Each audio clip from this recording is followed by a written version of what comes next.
tendo uma vida cristã. Você que está aí vendo, está nos ouvindo, eu quero fazer uma oração antes da leitura e vamos estar então orando agora. Senhor Deus, eterno Pai, nós precisamos de Ti. Eu sei, Senhor Deus, que sem o Senhor não tem como. Senhor Deus, sem Te amar, Senhor Deus, nós não vamos alcançar, Senhor Deus, a alegria e a comunhão correta. Então, em nome de Jesus, toma, Senhor Deus, nossas vidas nessa manhã de domingo, que nós possamos ser cheios da Tua palavra, cheios da Tua verdade, e que nós possamos não só conhecer, mas prosseguir em conhecer. Em nome de Jesus é que nós oramos. Amém. Amém? Amém. Diz assim: vinde e tornemos, Oséias 6, de 1 a 6. Diz assim: vinde e tornemos para o Senhor, porque Ele despedaçou e nos sarará, fez a ferida e a ligará. Depois de 2 dias nos dará vida, ao terceiro dia nos ressuscitará, e viveremos diante dele. Conheçamos e prossigamos em conhecer o Senhor, assim como a alva será a sua saída, e ele nos virá com a chuva, como chuva serôdia que rega a terra. Que te farei, ó Efraim, que te farei, ó Judá? Porquanto a vossa beneficência é como a nuvem da manhã e como o orvalho da madrugada que cedo passa. Por isso os abati pelos profetas, pela palavra da minha boca, e os matei. E os teus juízos sairão como a luz, porque eu quero misericórdia e não sacrifício, e o conhecimento de Deus mais do que holocausto. Veja bem o que nós podemos aqui nesse texto entender sobre comunhão. Se nós estamos buscando ter a nossa vida, uma vida cristã, uma vida totalmente entregue na dependência de Deus, nós temos que entender o que o apóstolo Paulo está dizendo em 1 Coríntios 9. Diz assim: fiel é Deus, pela qual fostes chamados para a comunhão de seu Filho Jesus Cristo, nosso Senhor.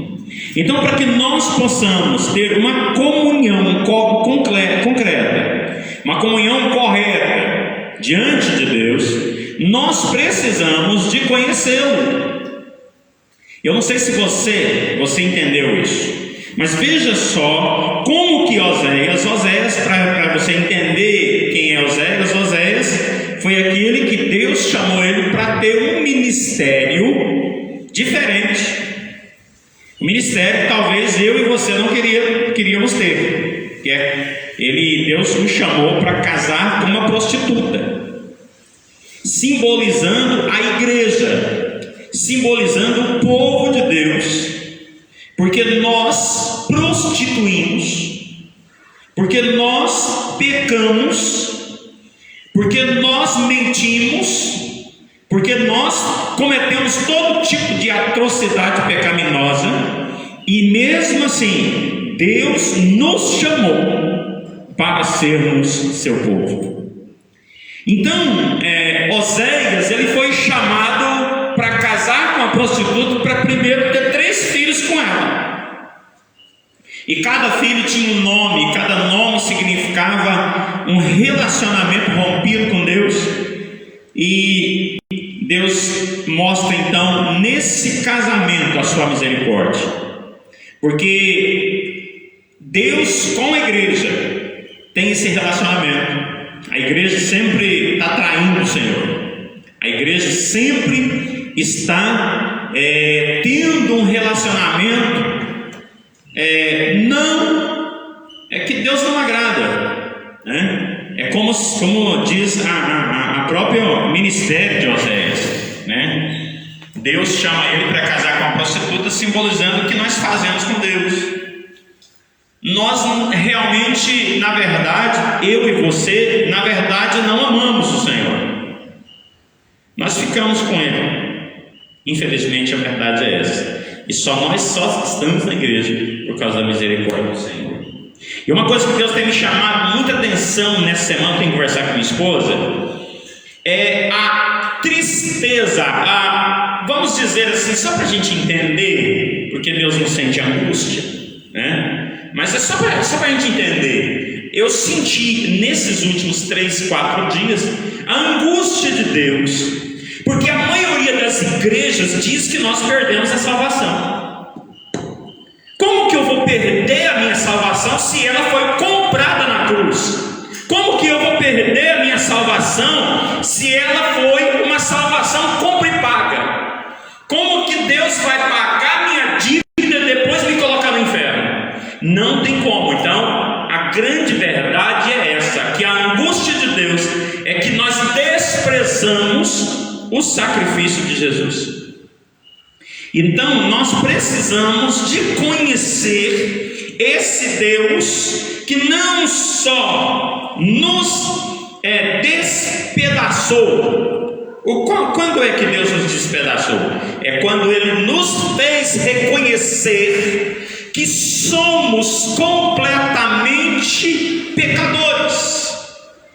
A coisa mais extraordinária que pode acontecer num culto é alguém chorando arrependido se aproximar de Deus, porque naquele momento Deus está despedaçando aquele indivíduo, aquela pessoa, aquela vida, aquela alma. Então nós precisamos de conhecer esse Deus que não só nos salvou. O apóstolo Paulo, quando escreve a carta dele ao povo de Éfeso, ele diz assim, que nós fomos vivos, vivificados, estando ainda mortos nos nossos próprios delitos e pecados. E no verso 9 ele diz assim, que a fé não vem de nós, mas vem de Deus, para que ninguém se glorie. Então Deus, Ele está mostrando na tua palavra que nós só somos salvos porque nós fomos perdoados.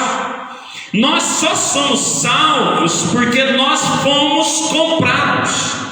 Então, esses últimos 3, 4 dias, Deus tem me feito sentir na pele aquele desprezo que nós temos pela salvação. Nós, por nós acreditarmos que nós podemos perdê-la, nós estamos falando que Deus é um pagador fajuto, um pagador que não paga nada, fala que está pagando e não paga nada. Então nós desmerecemos aquilo que a Bíblia está nos informando que foi feito, que é o pagamento da nossa salvação em Jesus Cristo. Agora, como que vive o salvo? Como que o salvo vive? O salvo vive de uma forma alegre. Ele tem prazer de ir na igreja, ele tem prazer de ler a Bíblia. Então, uma pessoa que está viva, ele vive como vivo. Então quer dizer que se eu não perco a salvação, eu posso fazer o que quiser. Quem está fazendo o que quiser, ele é um adúltero e não salvo. Porque quem é salvo faz as atitudes de salvo. Então o salvo, ele é visto claramente quando ele adora o Senhor, quando ele está vivendo uma vida de completa entrega ao Senhor, porque agora ele está vivo. O nosso relacionamento com Deus mostra como que eu estou salvo. O meu relacionamento com o Senhor, o meu conhecimento de Deus, minha entrega diz se eu sou salvo ou não. Então, por quê? Porque aqueles que vivem como filhos de Deus, vivem como filhos de Deus. Eles têm prazer em estar com Deus, viver com Deus, trabalhar para Deus e viver uma vida de constante comunhão. Então, o texto, ele está dizendo, vinde e tornemos para o Senhor. E ele está falando para quem? Para um povo, o povo de Israel. O povo de Israel, ele é um povo que foi comprado. Ele é um povo que foi escolhido. Abraão, que é o pai dessa nação, ele estava ali nas regiões do Iraque. E um dia Deus o chama para ir para uma terra que ele não sabia, que Deus ainda ia mostrar para ele, mas que ele deixasse a sua parentela. Então, como que vive uma vida de salvo? A pessoa que é salva, que realmente teve um encontro com Deus, ele está fora da comunhão daqueles que adoram ídolos. Porque Deus, quando chamou Abraão, ele chamou Abraão no meio de um povo que não só adorava ídolos, mas fabricava os ídolos. Então a primeira coisa, quando a pessoa se encontra com Deus e o preço dele foi pago na cruz, ele foi resgatado pelo sangue de Jesus na cruz, quando ele tem encontro com Deus, ele larga a idolatria. E a pior idolatria que tem é quando eu idolatro a mim mesmo. Eu me amo tanto que eu decido como que é que eu vou fazer. Inclusive tem tanta gente desse jeito na igreja, que eles decidem o dia que vai na igreja, o dia que faz isso, ou que faz aquilo, ou que faz aquilo outro. Então, ele ainda não abandonou a si mesmo. Então, a pior idolatria é quando eu tenho e idolatro a mim mesmo. Aí a segunda coisa, o segundo ponto, o primeiro ponto é que nós largamos aquilo que nos faz amar a nós mesmos. E em segundo lugar, nós confiamos que Deus mostrará o caminho do amanhã. Como que é assim? Como que fala aí? O que é isso, pastor? É o seguinte: quando Deus chama Abraão para poder ir para a terra que ele tinha escolhido, Abraão tinha que confiar que amanhã Deus mostraria o caminho de amanhã. Eu não sei se vocês estão entendendo, mas veja bem. A Bíblia diz que nós não devemos andar ansiosos por coisa alguma. Isso significa o quê? Que a minha vida cristã, minha vida de comunhão com Deus, ela tem uma prioridade: confiar no que Deus está dizendo é verdade. Então, se Deus está falando para mim que eu posso começar a andar, que Ele vai mostrar os passos seguintes, você pode confiar.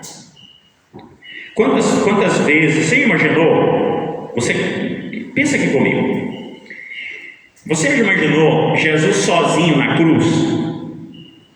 Lembra que no dia da multiplicação dos 5 pães e 2 peixes, só um tinha 5.000? Ou quase 5.000? Lembra? Sim ou não? Então veja bem, agora só que Jesus, no ponto máximo do seu ministério, estava como? Eu estava entre 2 ladrões. Só que lá na cruz, ele conseguiu o maior efeito do evangelho, porque tinha 2 ladrões, ele conseguiu resgatar um. Então 50% das pessoas que estavam pregadas junto com ele na cruz aceitaram Jesus. Então nós precisamos de entender o seguinte, que Jesus confiava tanto, mas tanto no ministério dele, que ele não importava se ele estava no meio de 2 ladrões. O que é importante para ele é que o que ele tinha que fazer, ele estava fazendo, que era morrer na cruz. Ele fala para os discípulos, quando chega para os discípulos, ele diz assim: eu sei que vocês estão desesperados, vocês estão tristes, porque eu disse que vou embora, mas é necessário que eu vá para o Pai. Porque se eu for para o Pai, enviarei outro Consolador, que convencerá o homem, o ser humano, do pecado, da justiça e do juízo. Por quê? Porque primeiro o Espírito Santo convence a gente que nós somos pecadores. A coisa mais triste que tem é ter comunhão com gente que acha que não faz nada de errado. Ele não é convencido. Ele acha o bom da boca, né? Então a primeira coisa que o Espírito Santo faz com a gente é nos convencer que nós somos imerecedores da salvação. Nós só somos salvos porque Deus nos amou de tal maneira. Nós só somos salvos porque Deus enviou Jesus para morrer no meu lugar. Como que Jesus vai morrer no meu lugar e depois eu vou perder a salvação? Me fala. Porque como é que, gente, como é que Jesus paga a minha salvação? Eu creio nisso, que a minha salvação está garantida. Eu creio, porque a Bíblia diz que ela está garantida. E é uma questão de lógica, gente. Se a minha dívida foi paga, e era essa dívida que me levava para o inferno, gente, como é que eu vou para o inferno agora? Então, em nome de Jesus, não vamos jogar barro na salvação do Senhor, dizendo que Ele não paga coisa nenhuma, que a morte de Jesus na cruz não tem efeito. Quando eu falo que eu perco a salvação, eu estou jogando barro naquilo que Jesus fez na cruz. Gente, vamos imaginar, vamos pensar um pouco. Então, veja bem, primeira coisa que o Espírito Santo faz, convence o homem que ele é pecador. Mas ele está dizendo que o outro Consolador convencerá o homem do pecado, da justiça. O que é justiça, gente? A Bíblia diz que se o salário do pecado é a morte, cada pecado, se eu cometesse um pecado, eu iria para o inferno. Porque o salário do pecado, a morte, está no singular. Então, se eu mentisse, apenas fizesse uma mentira só, durante a minha vida toda, eu iria para o inferno. Se eu olhasse para o irmão com a cara feia, porque isso é pecado, eu iria para o inferno por causa da cara feia. Eu poderia jamais, depois disso, não cometer mais pecado, mas isso não é verdade. A Bíblia diz que nós pecamos por pensamentos, e nós temos mais de 10.000 pensamentos por dia. Então significa que se você tiver 1.000 pecados por dia, esse 1.000 pensamentos de 10.000, 10% que é 1.000, fosse pecado, você teria já milhões de pecados. Mas Jesus disse que o Espírito Santo nos convenceria de que nós somos pecadores, e que um pecado só nos levaria para o inferno. Então, eu não tenho, é impossível eu ser salvo por mim mesmo. Aí, o que o Espírito Santo faz segundo? Ele nos convence da justiça. Aonde é que Deus aplicou justiça? Foi aonde? Aonde é que Deus aplicou justiça? Foi em Jesus. Se o salário do meu pecado me levava para o inferno, Jesus, ele tinha que ter poder, para alguém morrer no meu lugar, tinha que ter o poder de morrer e de ressuscitar. Eu não tenho poder de morrer e ressuscitar. De morrer eu tenho, mas de ressuscitar nunca. Então, para que eu pudesse ser salvo por mim mesmo, eu tinha que ter poder não só para morrer, mas para ressuscitar, como eu não tenho. Jesus assumiu a minha dívida no lugar, a minha dívida em si mesmo. Ele tomou sobre si todas as nossas dores e enfermidades. Essas dores e enfermidades estão incluso o pecado. Aí o que acontece? Ele convence a gente da justiça. O Espírito Santo vai nos convencer que Jesus pagou a nossa dívida. Isso é justiça. Deus fez justiça em seu Filho, para que eu pudesse ser salvo. Agora, se eu entendo isso, o que eu tenho que fazer, gente? Eu tenho que viver uma vida de salvo. Se eu mentir, eu tenho que parar de mentir. Se eu falava mal dos outros, eu tenho que parar de falar mal dos outros, porque senão a sua dívida não foi paga. Então, se a sua dívida foi paga, você melhora. Quanto mais você conhece Deus, mais perto de Deus você está se aproximando. Por isso que ele diz: conheçamos e prossigamos a conhecer ao Senhor. Aí ele diz aqui, continuando, ele diz: olha, vinde, tornemos para o Senhor, porque ele despedaçou e nos sarará. Ele nos despedaçou aonde? Ele nos despedaçou em Cristo. A Bíblia diz que ele abandonou Jesus na cruz, simbolizando o abandono dele por nós. Então, em nome de Jesus, vamos entender que Jesus não só fez a ferida, que Deus não só fez a ferida, mas ele sarou a ferida. Ele feriu Jesus no meu e no seu lugar, para que depois ele ressuscitasse Jesus e sarasse essa ferida. Jesus, ele é como uma lata de lixo. Jesus é como um tambor de lixo. Jesus é como uma caçamba de lixo. Jesus é como um caminhão de lixeiro. Ele tomou todos os nossos pecados sobre si, e ele ficou em nosso lugar como um lixeiro, carregando os nossos pecados. E carregando os nossos pecados, ele subiu numa cruz. Na cruz, quando ele sobe como uma caçamba de lixo, pegando lixo. Jesus é a caçamba, os lixos são os meus e os seus pecados. E a Bíblia diz que ele tomou sobre si os nossos pecados, e ele foi para a cruz, e ele morreu na cruz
Eu fico imaginando a porcaria que ele tomou de mim, porque eu era enterrado na pornografia, eu era enterrado na mentira, na discórdia, mas Deus tomou a minha pornografia e colocou em Jesus, para que Jesus não fosse para a cruz, e lá na cruz a minha pornografia fosse eliminada com a morte de Jesus nela.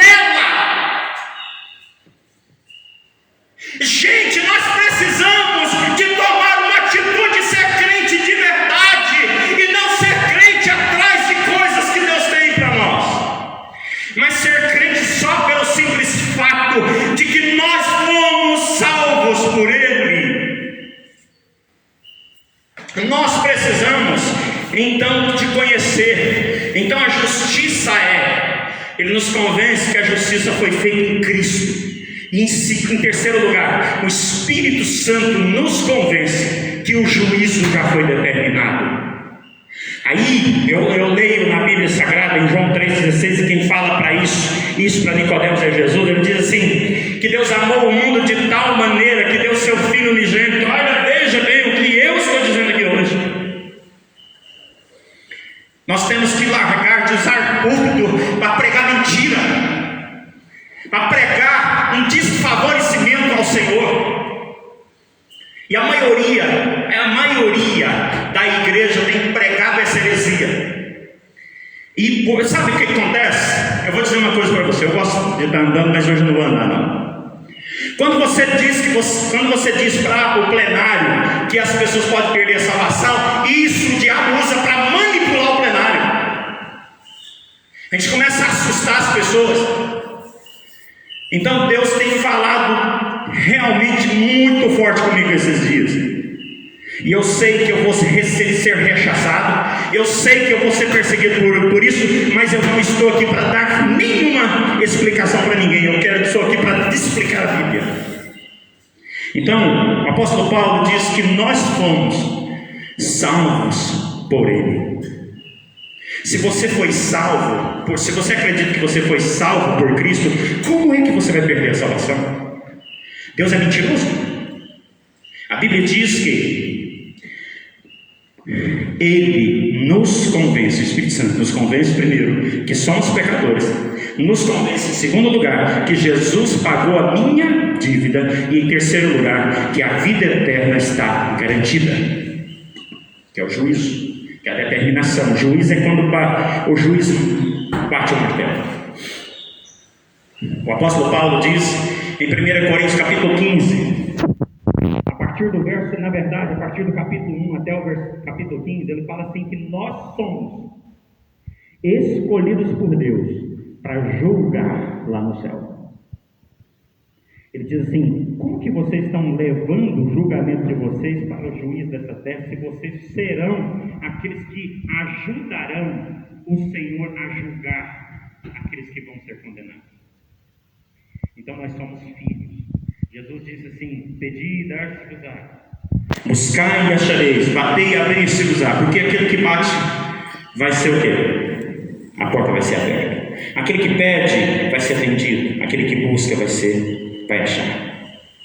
Aí ele diz assim, se os vossos pais, vocês que são pais, são maus, sabem dar boas dádivas aos vossos filhos, quanto mais o vosso Pai Celeste não lhes dará com isso o Espírito Santo?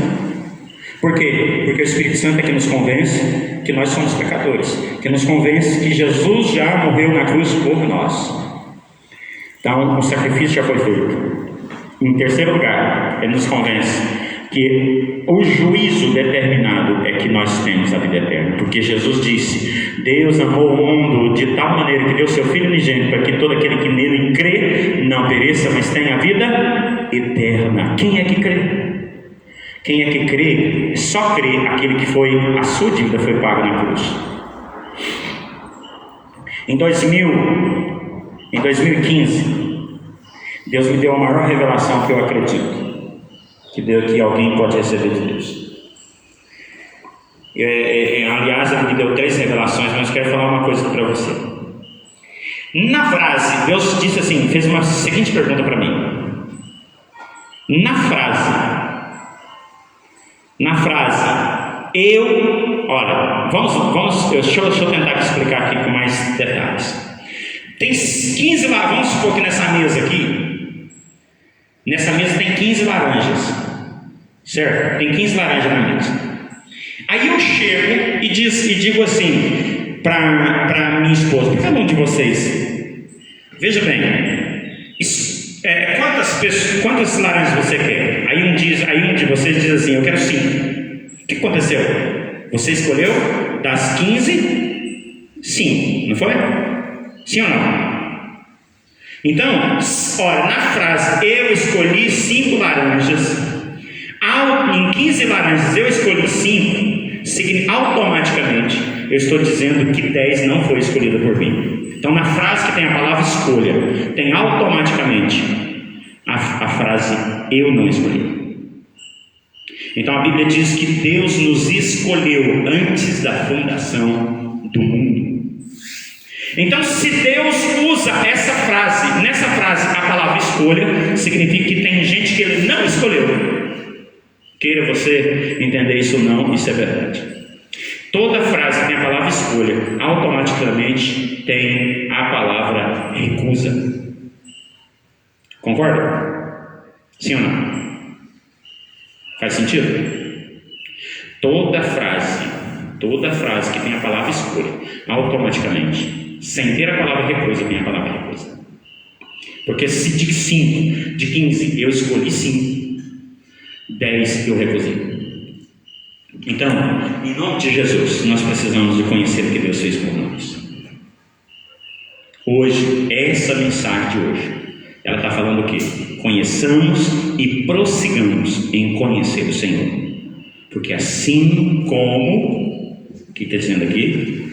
Assim como a alva será a sua vinda, sua saída, e ele a nós virá como chuva serôdia que rega a terra. Diz o verso de número 4 a seguir: que te farei, ó Efraim, que te farei, ó Judá? Porque a vossa beneficência é como a nuvem da manhã e como o orvalho da madrugada que cedo passa. Aí diz assim: por isso os abati pelos profetas, pela palavra da minha boca os matei, e os teus juízos sairão como a luz, porque eu quero misericórdia e não sacrifício, e o conhecimento de Deus mais do que holocausto. Então, que Deus possa fortemente abençoar a nossa vida. Que nessa manhã de domingo, você possa entender que Deus, Ele quer de nós que nós nos coloquemos como homens e mulheres de misericórdia. A coisa mais triste, eu estava aqui hoje lavando os banheiros da igreja, e tem muitos dias que eu tinha que fazer isso, que eu vou concretar os banheiros, vou organizar, vou pintar, fazer tudo para nosso congresso. Eu estava pensando, se Deus fizer comigo o que eu estou fazendo nos banheiros, eu vou ser um homem melhor a cada dia. Então, o que é que Deus está respondendo por mim, para mim? Que Deus quer de nós duas coisas. Primeiro, misericórdia, porque nós fomos alcançados pela misericórdia. O pastor John Bevere, ele é um curso que eu estou fazendo com ele, falando sobre a criptonita. Ele diz que nós fomos salvos não porque nós buscávamos a salvação. Nós fomos salvos porque Deus nos amou de tal maneira. Nós fomos salvos não porque nós buscávamos por esse privilégio, mas porque Jesus morreu na cruz por mim, porque ele diz, porque Deus amou o mundo de tal maneira que deu seu Filho unigênito. Nós fomos salvos não porque nós buscávamos a salvação, não porque nós estávamos desejosos dela, mas porque o Espírito Santo me convenceu do pecado, da justiça e do juízo, porque ele diz, porque Deus amou o mundo de tal maneira que deu seu Filho unigênito, Jesus, para que todo aquele que nele crê, quem é que faz Santo, porque a fé vem por ouvir e ouvir a palavra de Deus, e a palavra de Deus é transmitida pelo Espírito Santo.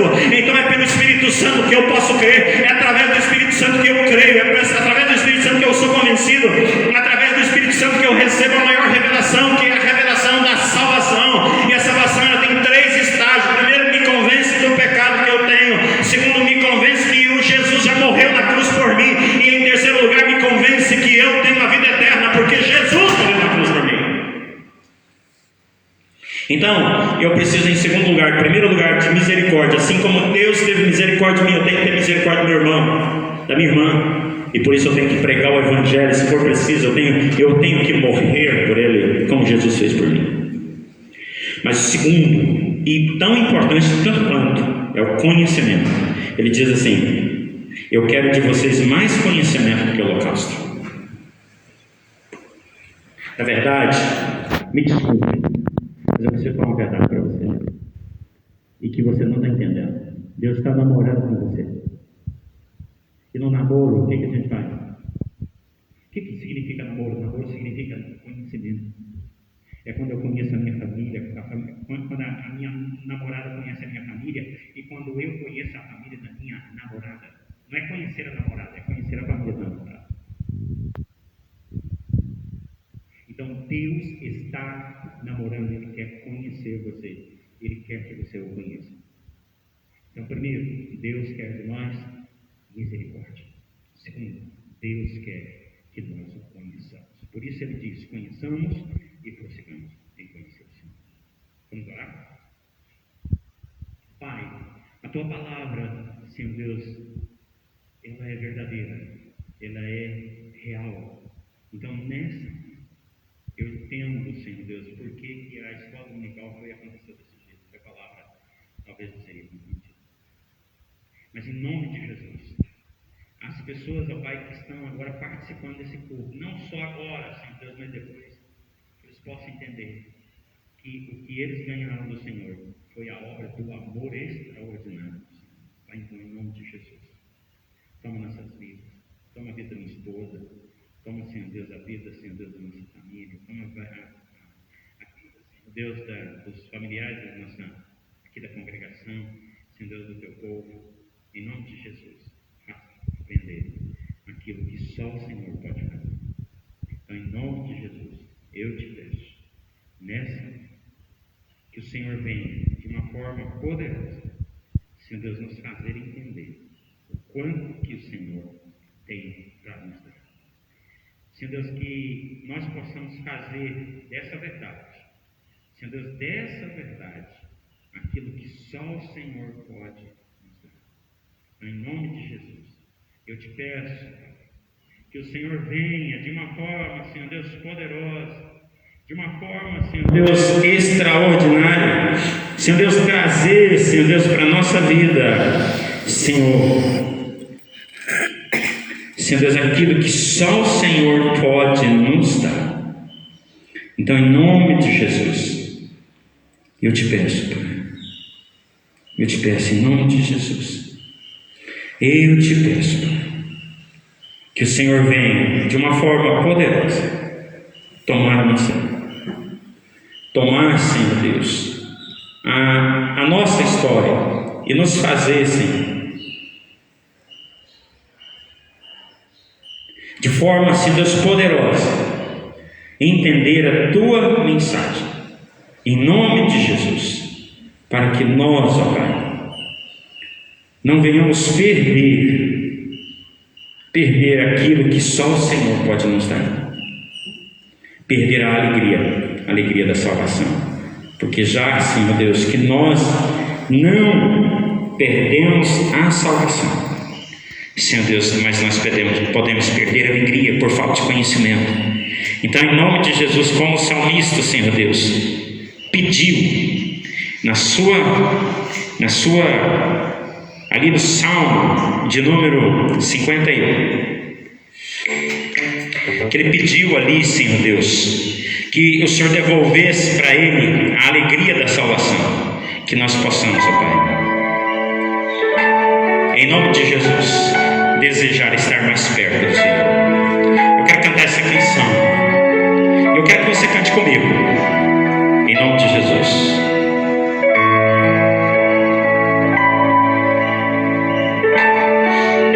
Aleluia, Jesus.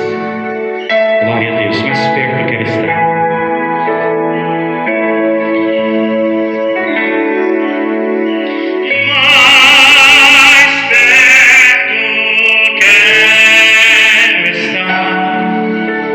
Meu Deus.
Que Deus abençoe. Em nome de Jesus.